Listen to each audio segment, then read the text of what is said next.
Hello, lovely feminine explorers. Joining me today is one of my kindred spirits, Samjhana Moon, and she is amazing, amazing beauty of feminine that we can see. And the reason that I have chosen her to bring forward her to you is because of one particular thing that I really admire about her work, which is I really like the way that she combines the beauty of nature with the beauty of a woman. And to me, that's mesmerizing, and that the work, the outcome is remarkable. Before I hand over to Samjana, I'm going to tell you a little bit more about her. She is a visionary photographer and founder of Goddess Portraiture and has an amazing gift of capturing the essence of people and places using photography into a whole new dimension.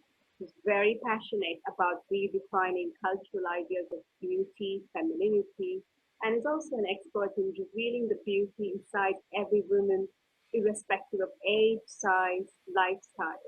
And if you have taken the Exploring Femininity Challenge series, one of the exercises there is about reviving Gaia. And I couldn't have thought of any other person than Samjana to join us and talk to us about how reviving is this Gaia for her. So Samjana, welcome.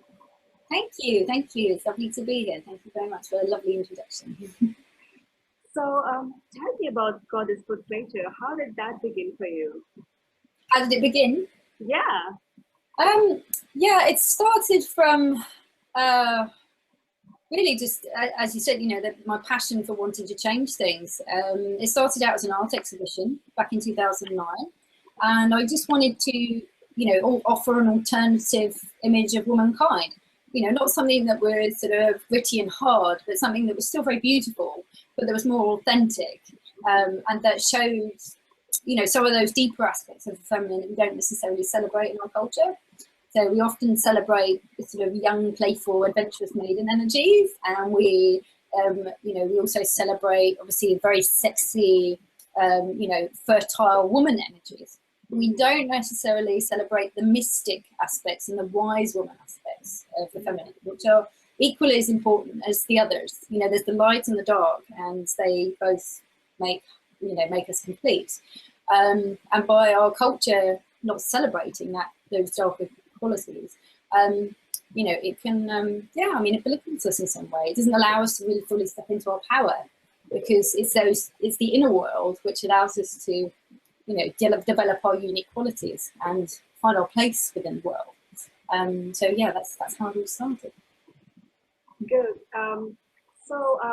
With your work especially, I have noticed that you like to do your photo shoots outdoors, and I see the end product, the women, they look absolutely amazing. So I really wanted to ask you about what difference have you noticed in women while you shoot them in a studio or outdoors, and what magic really happens? And tell me more. It's a great question. It's an interesting question for sure. I mean, I never actually asked any of my clients this, but I can obviously reflect on what I've observed, as I do work in the studio a few times a year. Really, the studio is more of a place of control. It's a fixed environment. The light, the temperature, the walls are all man-made, so it's more of a masculine energy. So for the sitter, it's not really a natural place to be, sat under a spotlight in someone else's space, looking into a lens, having to invoke emotions through sort of thoughts, really. So it's more of a masculine energy. Whereas working in nature, we have, the opportunity to invoke emotions through the senses. And so, for example, through feeling the sun warming your skin, or the wind caressing your hair, or the sand between your toes. And those are naturally occurring emotions, which express beautifully and really make us shine. So they come, and by observing sort of our sensations, and the beauty around us in nature as well, being in that natural environment, things are just free, and they're uncontrolled, and we're able to just simply, just flow and be who we are, really. Because nature, nature is that living, breathing environment. It's constantly moving through the cycle of life. It's going through birth, growth, fertility, decline, death, and then rebirth again. So, and we experience this in the cycle of our lifetime, but also as the year passes with the seasons. And as women, we have the opportunity to explore these qualities every month through our menstrual cycle. So yeah, nature just helps us to slow down from the busyness of our lives and sink into our natural rhythm where we can breathe and just be. So that's really why I choose a natural environment. Because yeah, it brings out the best in us. It brings out our inner. So, what were the experiences of women shooting outdoors? Do you noticeably see that they were able to feel an expansion? Because this is what I feel, that every time I go and spend time in the nature, even if it's 10 minutes a day, Yeah. I feel this expanded state of energy in me. And, you know, living in a city like London, when everything is so busy and you just running around trying to get things done, and the moment you spend this 10 minutes of peaceful time in the park, just admiring the nature makes me feel like, okay, I'm looked after, I'm taken care. So what have you heard from women that you have worked with? Yeah, I mean, nature, I mean, it's interesting because different places in nature, again, invoke different feelings within us. And this is always a really interesting part when I do a questionnaire and consultation. It's really interesting for me to have asked those questions. You know, what's your favourite season? You know, what kind of weather patterns do you like? What kind of environments do you like? And for every woman, it's different. So for some women, an enclosed woodland feels safe. And for other women, it's claustrophobic. Yeah. So it's really, you know, again, it's very individual, our connection with nature. And depending on probably where we are in our journey as well, you know, how it makes us feel, and obviously our life experience, you know.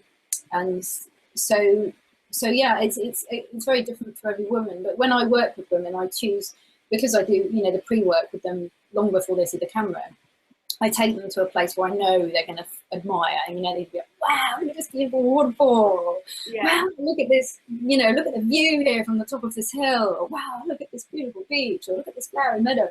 So really, you know, I only take them to places that I know are going to inspire and uplift them, because my work's very much about helping women to step into the, you know, the fullness of who they want to be.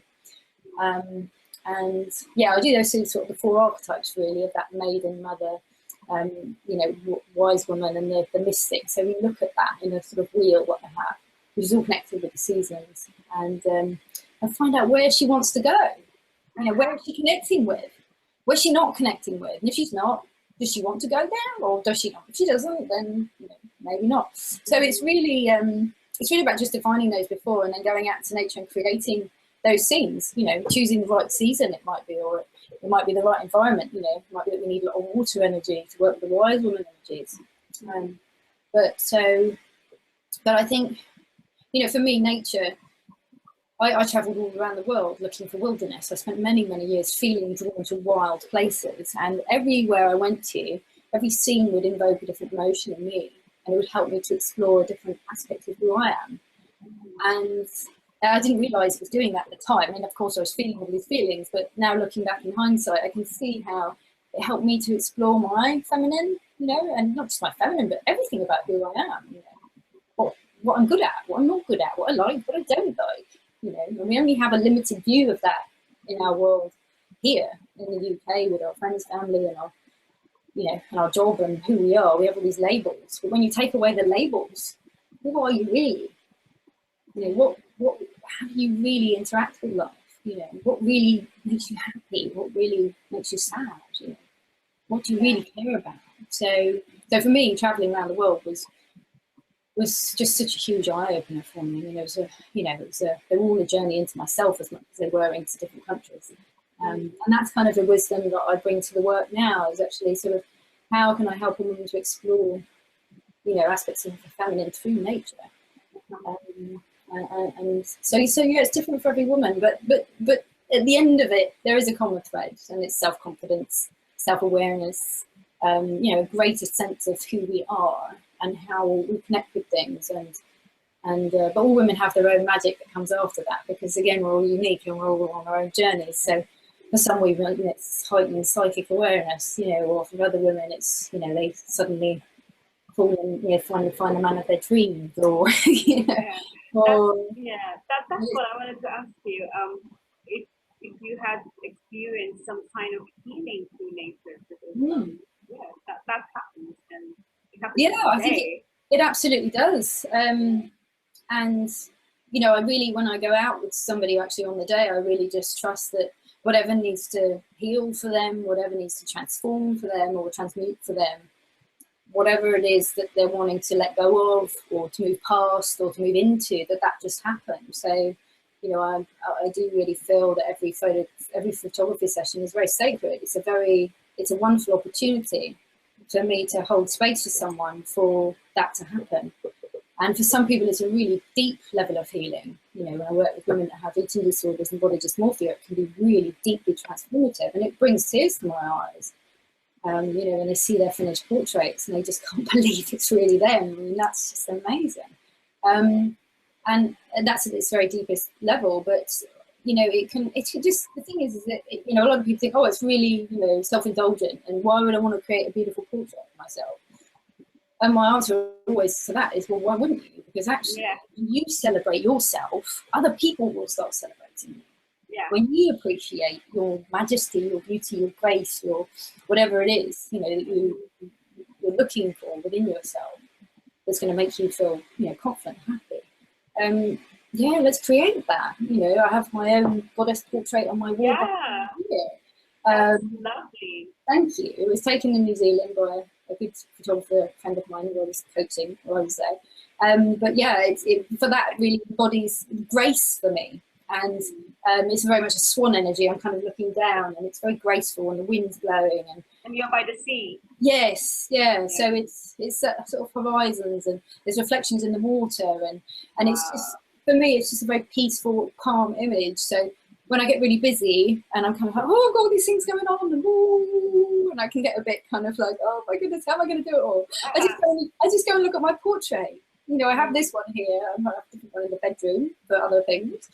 But this one, this one is to help me to stay graceful and to just be in the flow, and just it's everything's going to be okay. If you just keep holding that, just keep holding that grace and just let it flow. So it's a tool for transformation, and it's a really powerful thing to have, and it's beautiful as well. It's lovely, gorgeous scene in nature, and I'm part of it, and that's that's wonderful. I think everyone. So, Samjhana, tell me, what is your, if you have a daily practice of connecting with the nature on a day-to-day basis, or how do you find your healing or your rejuvenation through nature, with nature? Yeah, I mean, daily awareness for me starts with, where am I in my cycle? It's very, very important. What's the nature doing within me? Where is the cyclic nature at inside myself? Because obviously, as I say, we go through this, hormonal kind of roller coaster through the months with its ups and downs. And I think just knowing where I am in my cycle helps me to approach my day in the right way. Say if you're premenstrual, your energy is quite low, you need more sleep, well, for me, I do anyway, but it's, I need to be gentle with myself and not challenge myself too much and give myself time and, those kinds of things. So that, for me, that's nature inside of me. Where am I at? Where's my psychic nature? And how can I best, utilize my energy there? And then also the moon cycles as well, because that's also relative as well. We have an energetic cycle of the moon, which is which perfectly mirrors our menstrual cycle. As you know, of course, many women may not know that the 28-day moon cycle is 28 days for a reason. There is a link, and and there is an energetic link as well. So that's the nature outside. So those are the two sort of first things for me. And then, I mean, obviously, sort of, looking out the window, what's nature doing today? And I live in Devon. I'm very fortunate to live in South Devon, where I have beautiful green hills all around. And I mean, going for a walk every day is really important. I do, some days I might feel that, but pretty much every day I make sure I go out into nature and have a walk, up the hill or in the woods, wherever I feel I want to go. And then also just internally as well, through food. You know, I think, you know, the food that we eat has a massive effect on our impact, sorry, not our impact, on our energy. It impacts our energy levels very, very much. So just being aware of what I'm eating. And I'm not really strict with myself. I mean, I like to eat healthy, but, you know, sometimes if I want something nice, then, you know, something kind of naughty, I have it, you know, and allow myself to have it. I do a kind of 70-30 rule, you know, 70% of the time, healthy, balanced, really focused. Yes, this is really good for me. The rest of the time, I can just enjoy food because, again, you know, we need to enjoy life. It's really important. We can't keep declining ourselves things that we love. So yeah, so I think food, yeah, going out for daily walks, and every so often, you know, just having a whole afternoon or a whole day, you know, in nature, just to go and lie on the beach or walk in the woods or go and explore. I love exploring new places. So, yeah. Thank you very much for sharing that, because as I said, one of the exercises that I was recommending in the Exploring Femininity Challenge is to spend time in nature and to make it a daily habit to connect, or just to start to connect with the nature. And a lot of us have many excuses that we are very busy and there is no park around, or you know, there's no nature around, for example. And it really helps when you say that how we as women can combine our internal nature with the outside of nature. That's what you also showed in your work. Thank you for your great advice today, and thank you for sharing your wisdom. Very welcome. I mean, can I just say as well, with the, when you're talking about nature as well, it's just to notice, one thing I think that's really important is that the law of impermanence. You know, if you can go to the same place for a walk every day and notice how things are changing, it also makes you realise that everything just rises and passes away, and that really helps us to de-stress and unwind, because it's like, well, I feel like this now, but I don't need to feel like this in 5 minutes. I can just let this go, or, you know, this situation at work, it will change, you know, or whatever it is. And I think that's a really wonderful part of nature, is that, you know, it's that constant cyclic, you know, going around. So it's, yeah, I think nature is, as you say, even if it's just, maybe you just have a window box. If you have a window box, you can nurture that. You can see that changing. You know, you don't have to necessarily go to the park. You know, you can grow flowers in a window box and just, you know, see how they go through their cyclic. Yeah, that's a good idea. Just buy flowers even for yourself. Yeah, really. And waiting for someone else to do that. Yeah, absolutely. Flowers on your desk, you know. There's lots of ways to bring live organic things into your life, and with food as well, as I say, you know, eating vibrant, live, organic, unprocessed foods. And, you know, where does the apple come from? Not just Sainsbury's, does it? It comes from an orchard, and who's been taking care of that orchard? You know, and how many generations of orchard keepers have made it possible for you to eat this apple? So we can really expand our sort of awareness of nature just through looking into the star of an apple. You know, it's all around us when we look for it. It's just looking for it, I think, is the key. That's true. I hope those are helpful tips. Yes, sure. Thank you so much, Samjhana, and I will be in touch with you. Yes, lovely to talk with you.